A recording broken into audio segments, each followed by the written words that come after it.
an umbrella organisation called City of Sanctuary UK. Now, they have been trying to do what the Democrats did in the US, which is turn the UK into a place of sanctuary cities. So we've got boroughs of sanctuaries, universities of sanctuaries, and we've also got schools and nurseries of sanctuary. We have 1,200 in the UK. And when I started nosing around what they've been up to, I found heart galore, as in children, tiny children sending out Valentine's cards, writing them, being encouraged to make them. And I mean, to be honest, I was spoilt for material, but now the organisations... So, sorry, these Valentine's Day cards that we're showing on screen, those are being sent to asylum seekers from British school children? Yeah, and you'll see in the corner it says, welcome to the stranger. You know, children normally get told, don't talk to strangers.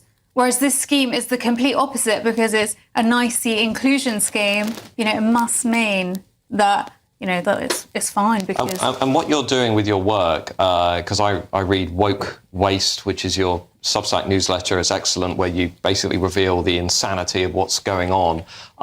We've got a couple of examples that we'll come to in a second, and I'll just read through some of those.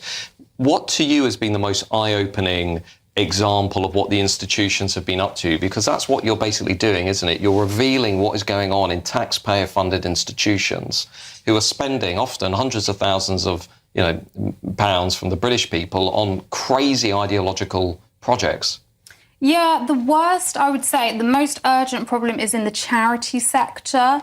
Taxpayer funding going towards what I would deem open border ideology. Right. One of the worst examples perhaps I've found is a foundation called the Paul Hamlyn Foundation. Right. Most people will have never heard of it, but we gave 1.4 million to it between 2020 and 23, and it explicitly believes in open borders. It has a migration fund, which has gone to organisations such as Hope Not Hate Charitable Fund. Right. You get these Paul Hamlyn... So indirectly, British people, British taxpayers are funding organisations that are then telling the British people they're racist if they complain about broken borders. Absolutely. Keir Starmer goes on about smash the gangs, but it's more like you need to smash the charities. You know, there's a whole industrial complex that is fueling the opposite of what a lot of taxpayers say they want. Let me just bring in Kai Wilshaw. What about this Valentine's Day story, Kai? You know, British kids being asked to send Valentine's Day cards to asylum seekers and illegal migrants. Look, the framing of this does make it look really quite horrible, but actually, the welcome to the stranger phrase that you just used, Charlotte,